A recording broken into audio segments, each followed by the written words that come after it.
Assalamualaikum. Halo Ayah Bunda, apa kabar? Semoga selalu sehat walafiat ya.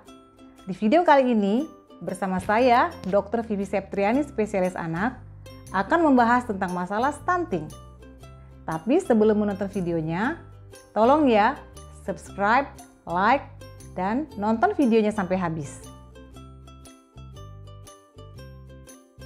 Stunting adalah perawakan pendek yang disebabkan oleh kekurangan gizi yang berkepanjangan atau kronis.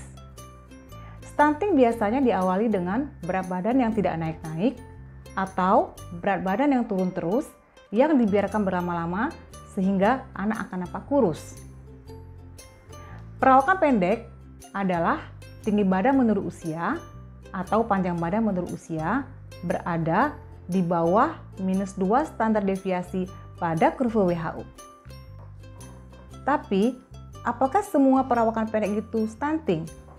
Jawabannya belum tentu ya, karena perawakan pendek juga bisa disebabkan oleh faktor yang lain, seperti keturunan dari keluarga yang pendek, kemudian kelainan dengan defisiensi hormon tiroid atau penyakit hipotiroid, lalu defisiensi vitamin D yang menyebabkan gangguan pembentukan tulang atau disebut juga dengan penyakit riketsia. Lalu, pada kehamilan dengan pertumbuhan janin terhambat. Bedanya dengan perawakan pendek lainnya, pada stunting, selain anak pendek, juga akan mempengaruhi otak, sehingga anak menjadi tidak pintar. Kalau ada anak pendek tapi pintar, itu penyebabnya bukanlah stunting. Kenapa stunting saat ini sangat happening ya? Sehingga menjadi buah bibir atau begitu digembar-gemborkan oleh kalangan medis atau pemerintah agar tidak terjadi pada usia di bawah 2 tahun.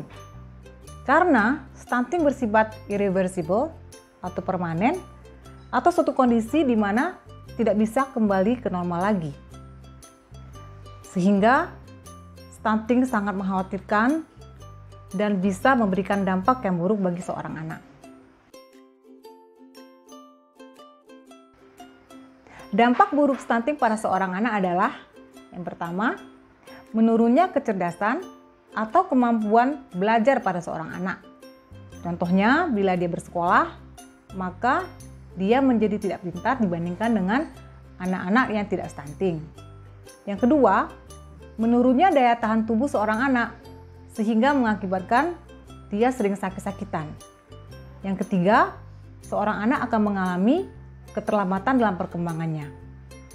Setelah dewasa, si anak berisiko untuk mengalami kegemukan atau obesitas dan juga meningkatkan risiko penyakit metabolik seperti hipertensi, diabetes, tulang keropos, dan juga penyakit jantung koroner.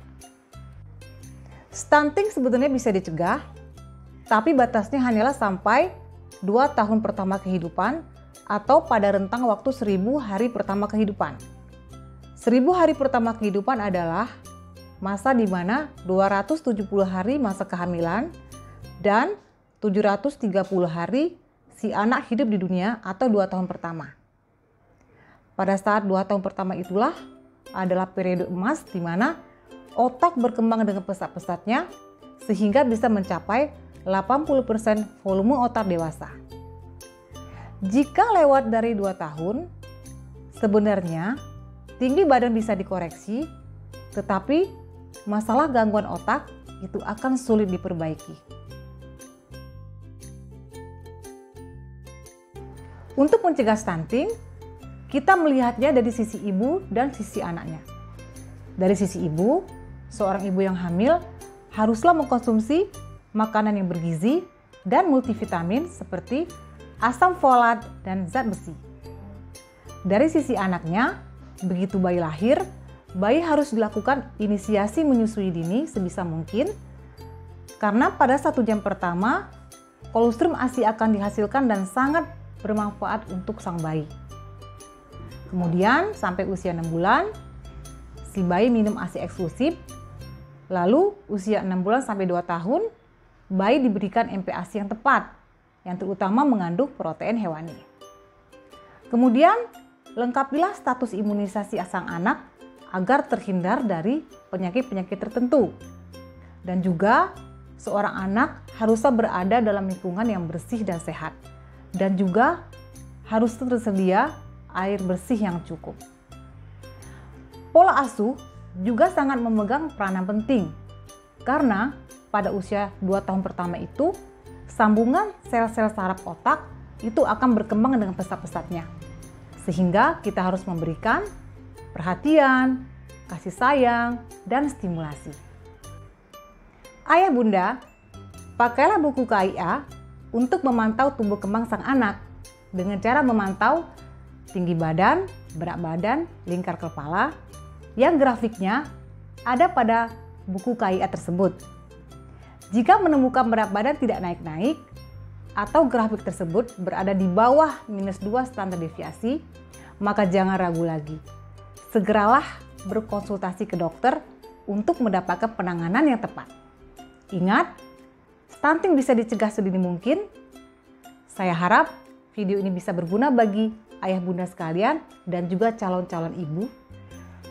Saya akhiri dengan wassalamualaikum warahmatullahi wabarakatuh. Sampai jumpa pada video selanjutnya.